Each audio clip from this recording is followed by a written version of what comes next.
Barkoff finna come on here. I'm about to play a video of her. And she used to be the head of disabilities for the DOJ. Okay, obviously not no more with Trump in office, but Stephen Miller has been pushing for because Bloomberg Law ratted his ass out. So he's been pushing forward, trying to get rid of, you know how people are able to live inside of their homes and receive disability. He's trying to get rid of 2/3 of everybody that's on any kind of disability and put people in institutions like nursing homes and mental institutions. Fam, these motherfuckers is sick. They are going after everybody who's on any kind of disability.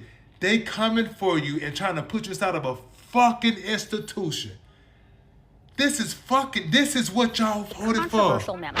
It authorizes states to send Americans with disabilities to institutions, nursing homes, psych wards, segregated schools, rather than funding the community-based services that allow them to remain at home.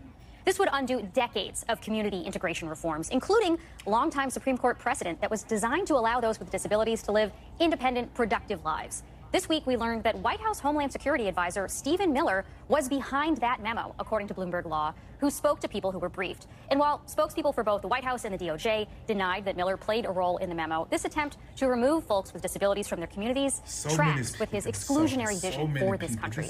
Miller is infamously obsessed with demographics, crowing just today about deporting Haitian migrants and refugees. Under his watch, DHS has produced a trove of state propaganda, which experts say promotes white nationalist slogans and iconography.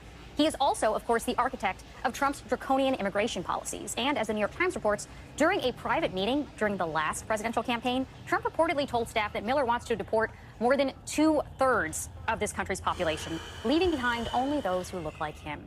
For its part, the White House denies that reporting, but it certainly seems consistent with an ethos that says, if you can't deport your undesirables, at least hide them away. Allison Barkoff led disability enforcement work at the Department of Justice. She is currently the director of the Hirsch Health Law and Policy Program at George Washington University, and she joins me now. Allison, walk us through what this memo would mean in practice. So this memo is shocking in its reversal of 50 years of policy by the United States government that states should provide services to people with disabilities in their own homes and in their own communities instead of locking them away in institutions, hiding them away from society. And what this means in this reversal is that the main enforcer of disability rights laws has now said, we are not going to continue with that work. That's going to mean settlement agreements being undone, new positions in court, and the memo talks about undoing decades-long regulations that have been